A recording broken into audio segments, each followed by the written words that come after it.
बाजू धो लेने के बाद सर का मसा करेंगे।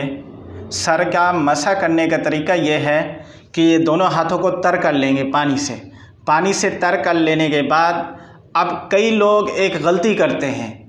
वो गलती क्या है कि पानी को तर कर लेने के बाद दोनों हाथों को, अंगूठों को इस तरह बोसा लेते हैं। ये मसे के अंदर इसका कोई दखल नहीं है, इसका कोई हिस्सा नहीं है, ये बिल्कुल बेहकीकत अमल है। तो हाथों को तर कर लेने के बाद मसा करेंगे। मसा इस तरह करेंगे कि ये देखें, ये अगर कोई किसी शख्स ने टोपी वगैरह पहनी हुई है तो टोपी उतार लेंगे और ये अंगूठा और ये शहादत वाली उंगली दोनों हाथों की ये अलग कर लेनी है और ये इस तरह बना लेना है। दोनों हाथों को इस तरह कर लेना है। इस तरह कर लेने के बाद ये सर पर इस तरह पूरा का पूरा फैल लेना है, इसको शुरू से लेकर आखिर तक। इस तरह फैल लेने के बाद ये सर का मसा हो गया। अब उसके बाद ये शहादत वाली उंगली और अंगूठा रह गया है, तो शहादत वाली उंगली दोनों हाथों की दोनों कानों में इस तरह फेरेंगे और इस तरह फैल लेने के बाद फिर ये अंगूठा कानों के पीछे फेरेंगे। अब ये दोनों हाथों की हथेलियां हो गई हैं, यानी कि इनका जो तर हिस्सा था वो इस्तेमाल हो गया है। अब इसके इन दोनों का बैक जो है वो बाकी है, तो वो उसको गर्दन के पीछे इस तरह फेर देंगे और यहाँ तक फेरेंगे, आगे लेके नहीं आएंगे। आगे लेके आना ये मकरूह है। ये हो गया सर के मसे का तरीका। अब इसके बाद पाँव को धोना है।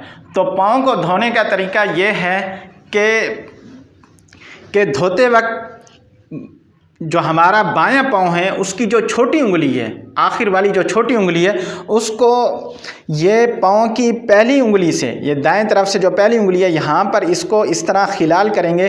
पहली उंगली में ऊपर से टूटी से पानी आ रहा हो या लोटे से पानी डाला जा रहा हो मुसलसल, इस तरह करेंगे। फिर उसके साथ वाली उंगली में, फिर उसके साथ वाली उंगली में, फिर उसके साथ वाली उंगली में, ये इस तरह खिलाल करना है ताकि इन दो उंगलियों के दरमियान कोई जगह खुश्क ना रह जाए। फिर उसके बाद पूरे पाँव को धोना है टखनों समेत इस तरह पूरे पाँव को धोना है 3 दफ़ा और इसी तरह ही धोना है बाएं पाँव को 3 दफ़ा। ये इस तरह हमारा वुज़ू मुकम्मल हो जाएगा।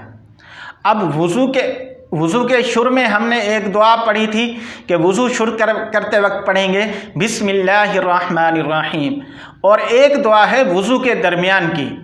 वुज़ू के दरमियान की दुआ क्या है कि जब भी कोई उज़्व धोएंगे तो उस दुआ को हमने मुसलसल पढ़ते रहना है। वो दुआ कौन सी है? वो दुआ है अल्लाहुम्मा अग़फ़िर ली ज़म्बी ववस्सिअ ली फ़ी दारी वबारिक ली फ़ी रिज़्क़ी। ये दुआ ऐसी है कि इस दुआ के अंदर हमारे तमाम मसाइल का हल मौजूद है। वो किस तरह? वो इस तरह के हम या तो परेशान होते हैं अपने रिज़्क़ के हवाले से, या हम परेशान होते हैं अपने घर के हवाले से, या हम परेशान होते हैं आखिरत के हवाले से। तो आखिरत के हवाले से हम परेशान होते हैं कि पता नहीं हमारी बख्शिश होगी या नहीं होगी। तो अगर कोई शख्स ये दुआ मुसलसल पढ़ता है, यानी कि कहता है कि हर वुज़ू के वक्त अल्लाहुम्मा अग़फ़िर ली ज़म्बी, कि ऐ अल्लाह मेरे गुनाह माफ़ फरमा दे, और वो ये दुआ दिन में 5 मरतबा नमाज़ पढ़ते वक्त वुज़ू करते हुए करता है, तो अल्लाह ताला से कभी उम्मीद है कि अल्लाह ताला उसके गुनाहों को माफ़ फरमा। तो जब अल्लाह ताला उसके गुनाहों को माफ़ फरमा देंगे तो उसकी आखिरत के हिसाब से, आखिरत के एतबार से उसकी कामयाबी यकीनी है। दूसरा हिस्सा जो है वो है ववस्सिअ ली फ़ी दारी, कि ऐ अल्लाह मेरे घर के अंदर वुसअत दे दे, मेरे घर को वसी कर दे। घर को वसी करने के 2 मतलब हो सकते हैं। एक तो ये है कि घर वसी हो, यानी कि उसका रकबा ज़्यादा हो, यानी कि किसी का घर अगर छोटा है तो वो ये दुआ करता है तो अल्लाह ताला उसका घर वसी कर दे, यानी कि चंद मल्ले पर मकान है तो अल्लाह ताला उसे ज़्यादा ज़मीन दे दे और वो वसी मकान बना ले। और दूसरा मतलब ये है कि घर वसी होने के बावजूद दिल जो है एक दूसरे से तंग हो चुके होते हैं, एक दूसरे को बर्दाश्त नहीं करते।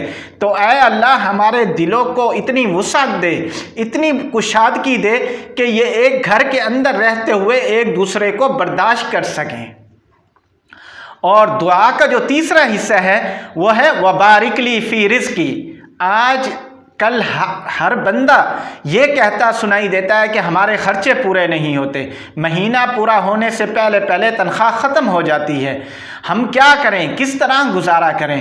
تو اللہ تعالیٰ سے اگر ہم یہ دعا کریں اور یوں کہیں کہ اے اللہ، اللہم اغفر لی ذنبی ووسع لی فی داری وبارک لی فی رزقی، کہ اے اللہ ہمارے رزق کے اندر برکت دے، اور پھر یہ دعا دن کے اندر 5 مرتبہ وضو کرتے ہوئے اس وضو کے دوران کئی مرتبہ دہرائی جائے، اللہ تعالیٰ سے مانگا جائے، تو اللہ تعالیٰ سے قوی امید ہے کہ اللہ تعالیٰ یہ دعائیں اس کی قبول فرمائیں گے، کیونکہ جب کسی بھی امیر آدمی کا دروازہ بار بار کھٹکایا جائے تو وہ بھی کچھ نہ کچھ دے جاتا ہے، اور یہ تو شہنشاہ کا دروازہ ہے، جب اسے بار بار کھٹکایا جائے گا تو اللہ تعالیٰ یقیناً اس بندے کی دعائیں قبول فرمائیں گے۔